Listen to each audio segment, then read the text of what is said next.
Senhoras e senhores, sejam bem-vindos ao nosso curso preparatório para o concurso da Polícia Penal de Minas Gerais.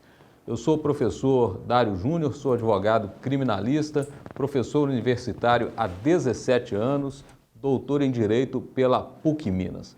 Vou trabalhar com vocês os conteúdos de Direito Penal, Execução Penal, Direitos Humanos, Legislação Penal Especial. Bom, nosso objetivo é tentar passar a matéria da forma mais simples possível, mais didática possível, para que vocês possam, ainda que não tenham uma formação jurídica, muitos dos candidatos não cursaram direito, não estão cursando direito, é a primeira vez que estão tendo contato com esse tipo de conteúdo. Então, a nossa intenção é passar para vocês da forma mais clara, da forma mais objetiva possível. Até porque as provas objetivas desses concursos exigem esse raciocínio mais voltado mesmo para a terminologia literal, ou seja, as palavras que estão na lei é que são cobradas nas questões de concurso. Então, eu vou tentar passar isso para vocês de uma forma muito clara. Nós temos à disposição de vocês aí um material de apoio, que é um material também que procura ser muito didático, e é óbvio que vamos recomendar a leitura da legislação seca, a leitura da legislação da forma como ela se encontra lá publicada, com todos os seus artigos, parágrafos, incisos, para que você possa também memorizar. Quando eu falo memorizar, é porque a questão objetiva tem muito disso. Eu estive analisando algumas questões e eu vou passar aqui para vocês dois exemplos muito simples para vocês entenderem como isso é cobrado, né? Como esse conteúdo ele é colocado lá na questão. Um exemplo, eu vi uma questão que tratava de uma matéria a respeito de prisão prevista na Constituição. A comunicação da prisão em flagrante, que deve ser feita ao juiz. E a questão mencionava que essa comunicação da prisão deveria ser feita ao delegado de polícia. Ou seja, esse tipo de situação ocorre bastante. Coloca-se ali uma autoridade muito próxima daquela que está prevista na letra da Constituição ou no texto da lei, e isso serve para confundir muitos candidatos. Uma outra questão que eu observei falava de órgãos da execução penal. Citava lá vários órgãos da execução penal, como, por exemplo, o Conselho Penitenciário, falava do Conselho da Comunidade, falava do Juízo da Execução, da Defensoria Pública, e colocaram lá a pastoral carcerária, que é um movimento muito presente nas carceragens, mas que não é órgão da execução penal.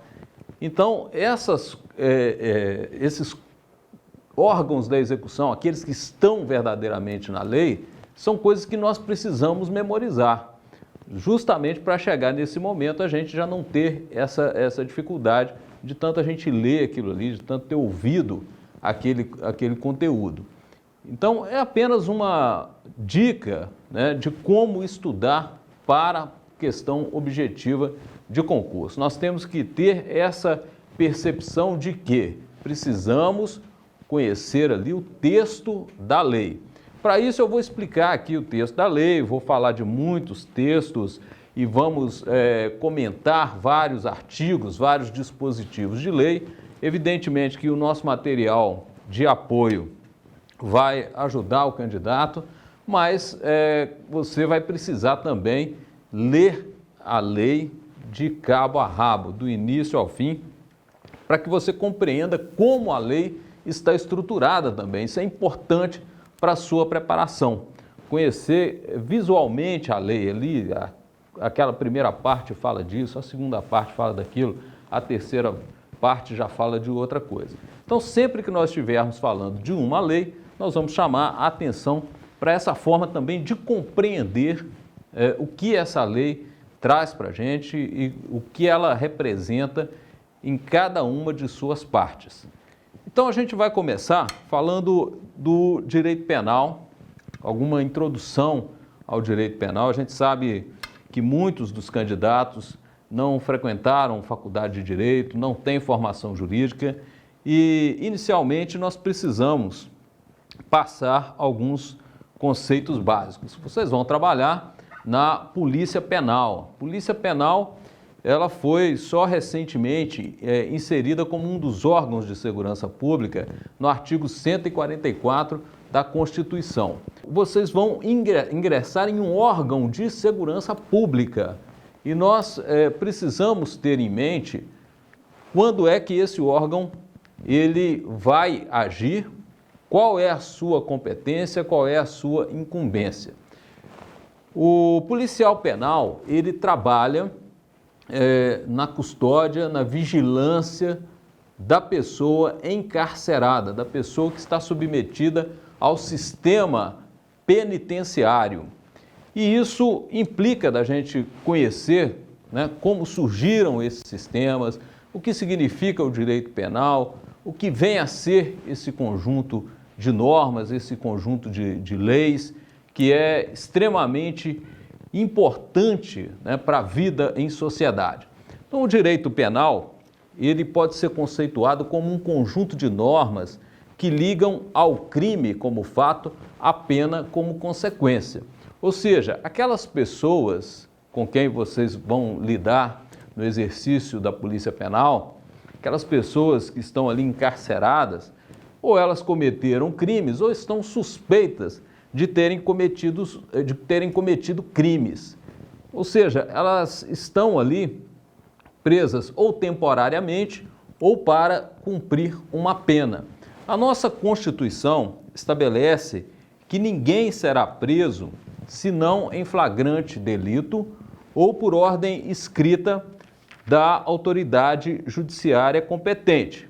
Isso quer dizer que aquelas pessoas com as quais vocês vão lidar no dia a dia da profissão futura de vocês, ou elas cometeram um crime e foram julgadas e condenadas, e estão ali cumprindo uma sentença condenatória transitada em julgado, ou elas estão ali provisoriamente acauteladas, presas, esperando um julgamento. Nas duas hipóteses, há uma ligação entre um fato que elas praticaram e uma pena que a elas foi atribuída já pelo juiz ou estão ainda na expectativa de receber uma pena um pouco mais adiante. Ou seja, o direito penal é esse sistema punitivo em que alguém recebe uma sanção, recebe uma pena por ter praticado um ilícito previsto ou no Código Penal ou na legislação penal especial. Então, o direito penal pode ser considerado como o conjunto de princípios e leis destinados a combater o crime e a contravenção penal, mediante a imposição de sanção penal, que é uma pena, pode ser uma pena ou pode ser uma medida de segurança. A medida de segurança já é aplicada aos inimputáveis, aqueles que não têm capacidade de entender o caráter ilícito do fato que praticaram ou de se comportar conforme esse entendimento. Então, essas pessoas não podem receber pena de acordo com o nosso Código Penal. A elas é imposta, então, uma medida de segurança. Essa medida de segurança pode ser uma internação no hospital de custódia e tratamento psiquiátrico, que é também uma espécie de estabelecimento penal, ou um acompanhamento, ou um tratamento ambulatorial. Bem, basicamente, nós precisamos compreender isso. O direito penal é todo um conjunto de normas que possibilita ao Estado exercer o chamado jus puniendi, ou seu direito de punir. O Estado tem o direito de punir, mas ele não pode fazer isso de forma arbitrária, não pode fazer isso de qualquer maneira, ele tem que fazer isso dentro das normas legais, seguindo todo um sistema de direito. E esse sistema de direito que controla o direito de punir do Estado, que limita o direito de punir do Estado é o direito penal. Bem, o policial penal, ele tem sua carreira vinculada ao poder executivo. O poder executivo é quem constrói, é quem mantém os presídios. É onde nos presídios, nos estabelecimentos prisionais, nas penitenciárias, nas colônias agrícolas, industriais ou similares, nas casas de albergados, são nesses estabelecimentos que a pena é cumprida. Então, o executivo é quem irá, como o próprio nome diz, executar a pena. Será aquele órgão, o poder responsável pela execução penal, porém controlado pelo Poder Judiciário. Ou seja, o Judiciário, durante o processo que apura um crime, estabelece uma pena para o indivíduo. Essa pena ela é expressa numa sentença condenatória. Essa sentença condenatória é que dá ao executivo o direito de encarcerar uma pessoa por um determinado período. Não pode ir além daquilo que está na sentença. Então, o executivo, o poder executivo, que cria os estabelecimentos penais, que cria toda aquela estrutura, que mantém aquela estrutura para executar a pena, ele fará essa execução da pena, exercerá o seu direito de punir dentro de limites estabelecidos pelo Poder Judiciário, que, por sua vez, deve seguir os limites estabelecidos pela legislação penal, ou seja, pelo Poder Legislativo. Essa introdução é para que vocês compreendam de que forma isso funciona. As senhoras e os senhores irão trabalhar para um órgão do Executivo, mas esse órgão do Executivo vai executar a pena de acordo com as decisões, com o controle, com a fiscalização do Poder Judiciário em um processo de execução penal que vai observar toda uma legislação que se encontra estruturada há muito tempo, não é de hoje, visando a humanização da pena. Nós, no início, tínhamos um direito penal, muitos séculos e séculos atrás, um direito penal primitivo, em que os castigos eram impostos de forma descontrolada. O Estado não estava sujeito a nenhum controle.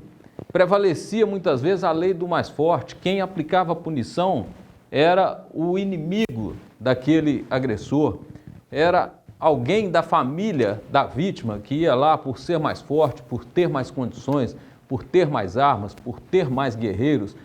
Esse alguém estabelecia a punição sem qualquer controle. Houve um tempo na história em que o Estado atribuiu a si o monopólio da força, o monopólio da aplicação do direito, o monopólio da aplicação da pena. E isso foi um ganho civilizatório, ou seja, uma evolução da humanidade. Nesse ponto, o Estado estabelece leis que controlam a sua própria atividade. É o que nós chamamos de direito penal moderno. O direito penal moderno veio influenciando muitos países, muitas nações, a partir do século XVIII. E o direito brasileiro, o direito penal brasileiro atualmente em vigor, tem essa inspiração. Uma inspiração humanitária, Esse direito penal moderno também é chamado de direito penal humanitário. Então a gente observa o seguinte: o artigo 5º da Constituição, no seu inciso 47, por exemplo, estabelece limitações para o legislador no que diz respeito à pena a ser aplicada aos crimes no direito brasileiro. Esse é o chamado princípio da limitação das penas.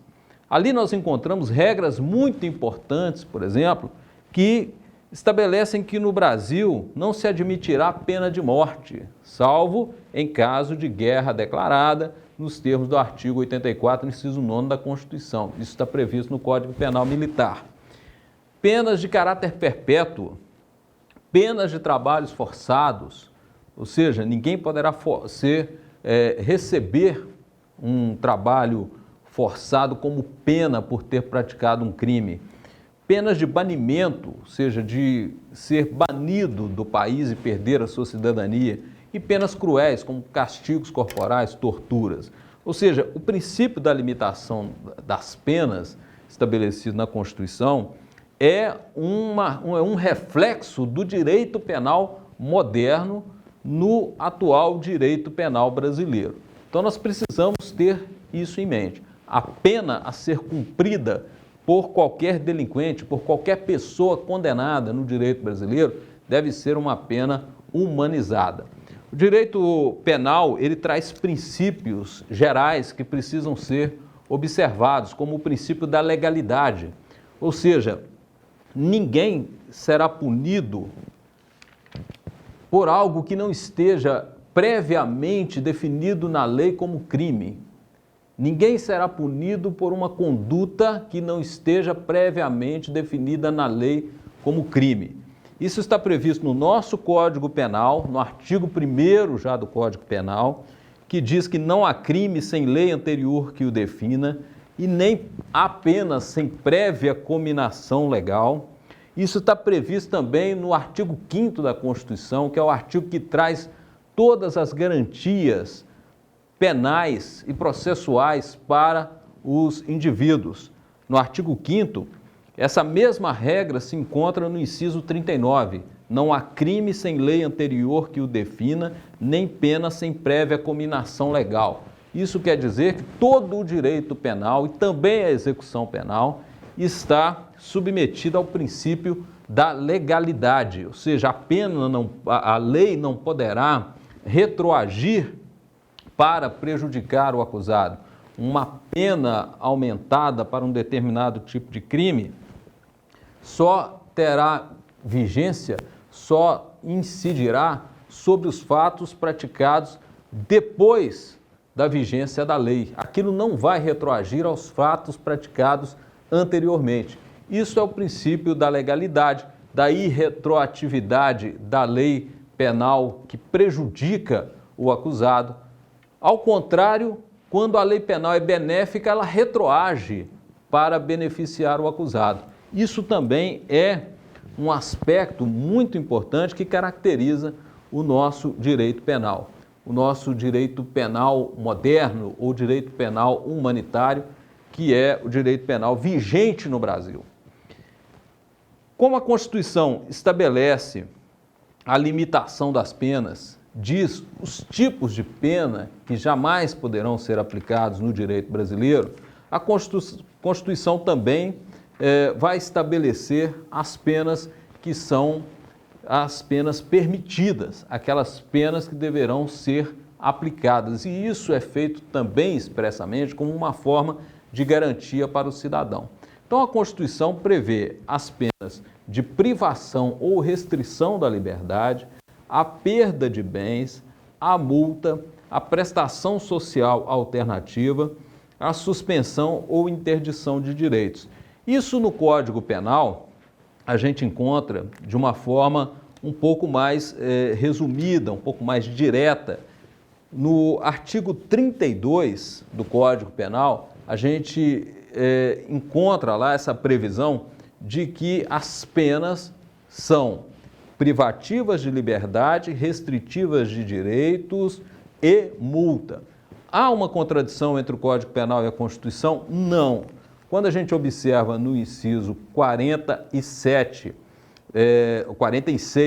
do artigo 5º da Constituição, que as penas serão privação ou restrição de liberdade, perda de bens, multa, prestação social alternativa, suspensão ou interdição de direitos, isso não é uma contradição com o dispositivo do Código Penal, artigo 32, que vai mais direto ao assunto e fala pena privativa de liberdade, restritivas de direitos e multa. O que nós temos na Constituição é uma linguagem um pouco mais ampla do que a linguagem adotada no Código Penal. E a gente observa que o próprio Código Penal, um pouco mais adiante, vai trazer isso assim de uma forma um pouco mais detalhada, de modo a se harmonizar com o artigo 5º da Constituição. Bom, o que a gente observa também quando vai tratar de pena, obviamente, como policiais penais, vocês terão muito mais contato com a pena privativa de liberdade, porque a função de vocês, uma vez aprovados nesse concurso, vai ser trabalhar num sistema que cuida da custódia e da vigilância, que cuida do encarceramento das pessoas. A gente vai ter uma atenção especial, e é preciso ter uma atenção especial, sobre o que consiste a pena privativa de liberdade, como ela surgiu, como ela é executada, quais as regras que a gente encontra na lei federal, quais as regras que a gente encontra na lei estadual, como que a gente deve interpretar as regras disciplinares, como todo esse sistema funciona ao longo da história. A pena privativa de liberdade, ela é algo mais ou menos recente. Surgiu na transição do século XVIII para o século XIX.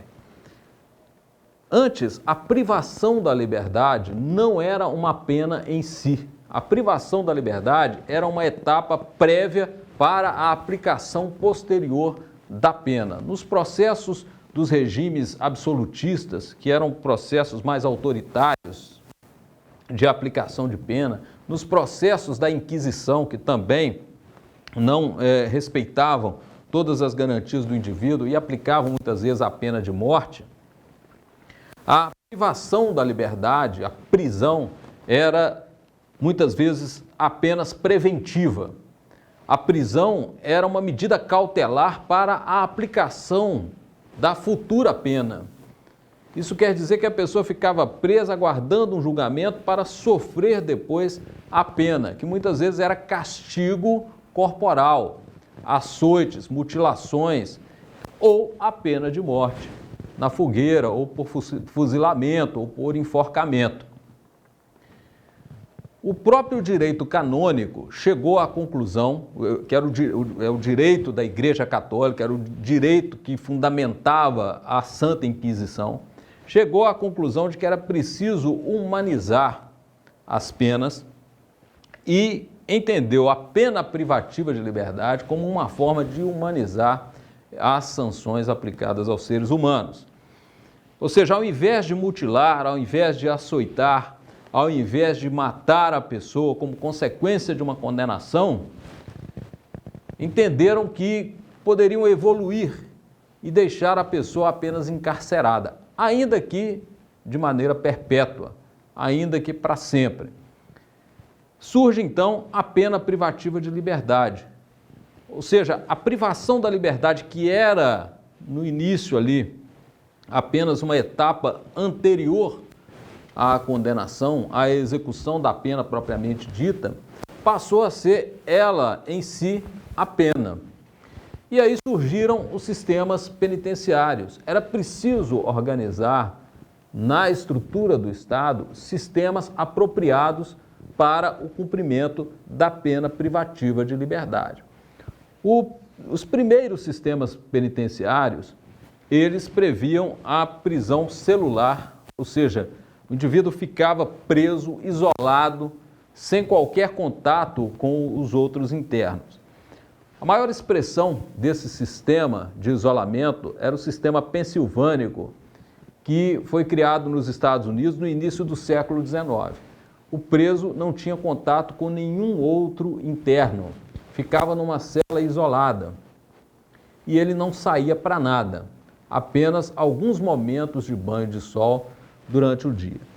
Do sistema pensilvânico, evoluiu-se para o sistema auburniano, já em meados do século XIX, por volta de 1824, nos Estados Unidos também, na cidade de Auburn, estado de Nova York. O sistema auburniano, ele previa um trabalho coletivo durante o dia e o isolamento noturno em celas individuais. Ou seja, já houve aí um avanço para alguma liberdade do indivíduo durante o dia. Ele trabalhava, durante esse trabalho, ele convivia no mesmo espaço com outros internos. E, no período noturno, ele deveria permanecer isolado. Até que, na Inglaterra, também em meados do século XIX, Inglaterra e Irlanda, surge o sistema progressivo de execução penal. O sistema progressivo é muito semelhante ao sistema adotado hoje no Brasil. Tanto que muitos autores que estudam a execução penal brasileira dizem que o Brasil adotou sim o sistema inglês, o sistema progressivo.